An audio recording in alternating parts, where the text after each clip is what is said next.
হরে কৃষ্ণ। স্বাগত বন্ধুরা নতুন আরেকটা ভিডিওতে। তো আজ তৈরি করলাম তাল দিয়ে চই পিঠা। খেতে একদমই অসাধারণ, দুর্দান্ত, দেখতে লোভনীয়, জাস্ট লোভনীয়। কি বলবো বন্ধুরা, আমিও তৈরি করে একদম অবাক হয়ে গেলাম। তো কিভাবে তৈরি করলাম আপনারা অবশ্যই সম্পূর্ণ ভিডিওটা দেখতে থাকেন। আর ভিডিওটা দেখা মাত্র অবশ্যই একবার আপনারা এইভাবে বানিয়ে খেয়ে দেখবেন, খুব ভালো লাগবে। তো তালের এই পিঠাটা তৈরি করার জন্য তো তাল লাগবে। তো এখানে আমি এক বাটি তালের রস নিলাম। তো প্রথমে তালের এই রসটা করার মধ্যে দিয়ে দিলাম, জাল করে নিতে হবে। তো 1 থেকে 2 মিনিটের মতো জাল করে নিতে হবে। তো কিছুক্ষণ তাল জাল করার পরে আবার দিয়ে দিতে হবে সুজি। এখানে আমি 1 বাটি সুজি। তো সুজিটা খুব ভালোভাবে মিশিয়ে নিতে হবে, অনবরত নাড়তে থাকতে হবে যাতে দলা না পেকে যায়, এদিকে লক্ষ্য রাখতে হবে। দিতে হবে নারকেল কুড়া, পরিমাণ মতো চিনি। তো এবার খুব ভালোভাবে একদম কিন্তু মিশিয়ে নিতে হবে তালের রসের সঙ্গে।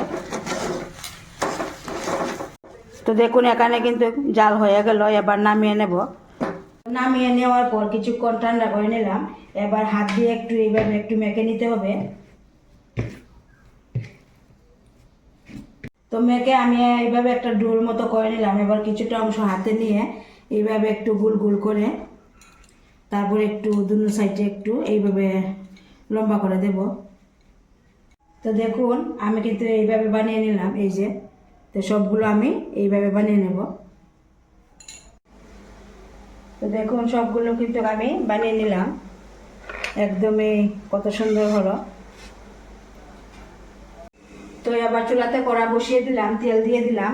তেল যখন একটু হালকা গরম হয়ে আসবে এরপরে একে একে এইগুলি দিয়ে নেব।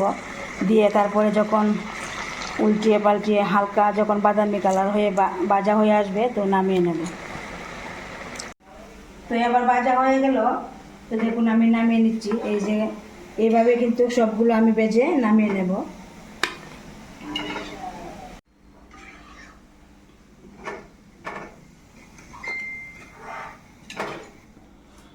তো সবগুলো কিন্তু ভেজে দেখুন নামিয়ে নিলাম। তো আমি আগে থেকে শিরা তৈরি করে নিলাম, দেখুন চিনি দিয়ে আর এলাচিও দিয়ে দিলাম। তো এবার শিরার মধ্যে এই পিঠাগুলো দিয়ে দিচ্ছি।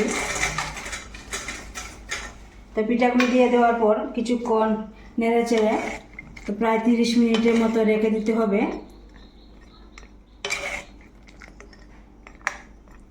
30 মিনিট পর ফিরে এলাম।